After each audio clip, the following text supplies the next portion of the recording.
You may know your scales in position. Maybe you play them 3 notes per string. If you want to try other options for scale practice, each with their own advantages and sound, try this in thirds.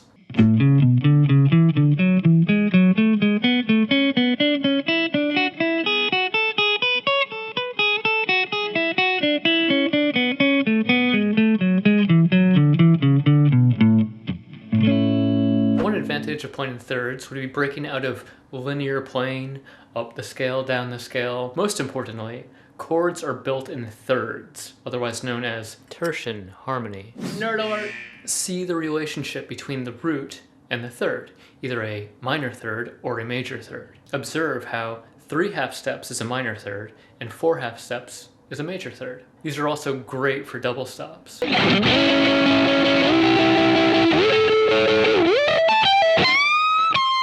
Fourths.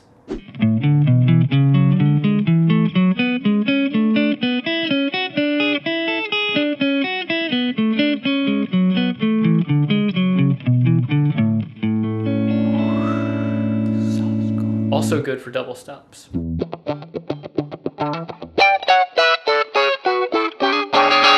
Understand that the guitar is tuned in fourths until you get to the B string. If you hit open E and open A, that is a fourth apart. Similarly, if you bar 5th fret E string and A string, that is going to be a perfect fourth. So playing an interval of a fourth will result in you playing in the same fret on adjacent strings until you get to the B string. Also, Smoke on the Water.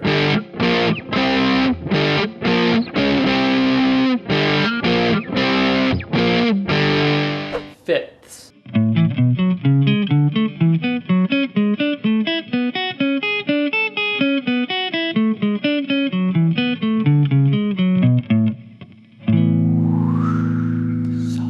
Larger interval, larger than half of an octave. Half of an octave would be 6 half steps. So a perfect fifth is the first interval, 7 half steps. That is beyond the midpoint in an octave. This helps you see the relationship between the root and the 5th degree, the other chord tone, in each diatonic chord. Observe the shapes across adjacent strings and observe the shape across non-adjacent strings.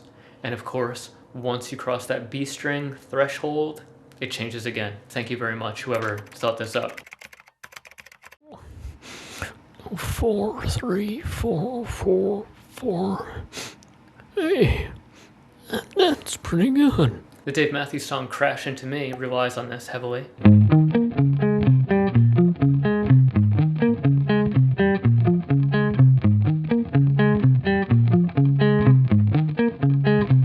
As does a lot of the Police stuff. What is the name of that song? Message in a Bottle?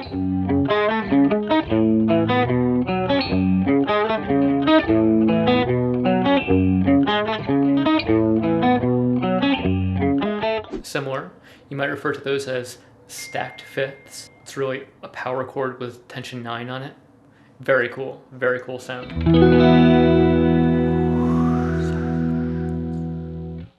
Sixths.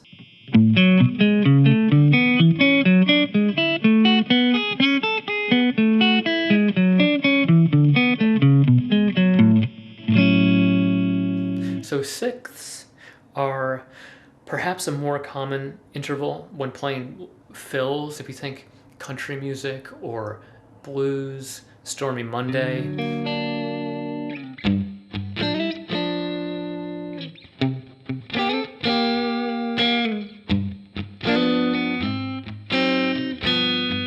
It's not a chord, it's not a blues lick, it's just a nice little something. It's a nice little fill in between vocal phrases. Large interval, observe the distance, observe the shape of a minor 6 versus a major 6 on an adjacent string set compared to a minor 6 or major 6 across a non-adjacent string set, which is more common. You can play a minor 6 pretty easily along any adjacent string set. Major 6, not so much, unless you're gonna go like...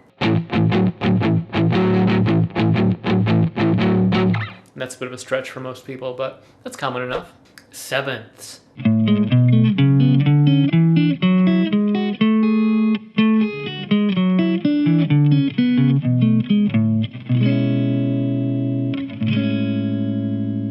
Very big, very dissonant. Observe the relationship between the root note of each diatonic chord and its seventh. Is it a major seventh or a minor seventh? If we step back for a moment, playing a major scale, in this case A major, in this way will give you an insight into all of the inversions or modes of it. For example, a fifth. Every mode has a perfect fifth, except Locrian, which has a flat fifth or diminished fifth. So if you play fifths apart from every note here, you're going to play a diminished fifth from the seventh. So it's a unique insight into the modes without just playing them separately and spelling them or writing them down. You can get a valid perspective, a new perspective perhaps, on the modes by playing just your major scale in this way. A fourth, well, every mode has a perfect fourth other than Lydian. So when you're playing A major in fourths, when you get to scale degree 4, D, that is going to be an augmented fourth. And on and on and on. So it's a nice way to categorize the modes in your mind rather than separate 7-note spellings, separate 7-note scale degree formulae, nerd alert. Instead of 7 separate spellings, you're seeing the relationship as it goes through each mode within a major scale. For example, sixths. Well, if you go through all of the sixths in A major, from 1, 2, 3, 4, 5, 6, 7, all of the sixths from those notes, you're going to observe, all right, well, Ionian has a major 6, Dorian has a major 6, Phrygian has a minor 6, Lydian has a major 6, Mixed Lydian has a major 6, Aeolian has a minor 6, and Locrian, which no one really uses, is going to have a minor 6 as well. Great, great insight. Octaves.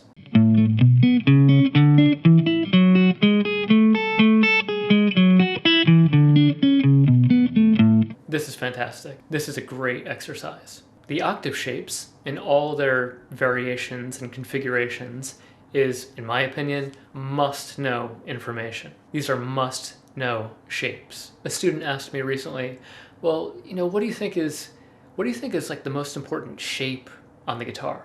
And I said, once you get whole step and half step down, once you understand that an octave is 12 half steps along the same string, understanding and seeing the octave shapes across non-adjacent string sets affected by the B string, all of that is, without question, a must-know shape on the guitar.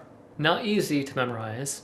It's not as easy as a whole step or a half step. That's good and that's a starting point, but you really have to understand your octave shapes. It's absolutely worth the effort. You want to internalize, memorize, have underneath your fingies these octave shapes. If you found this video helpful, like, share, and subscribe. Support Guitarmalade content creation via Patreon.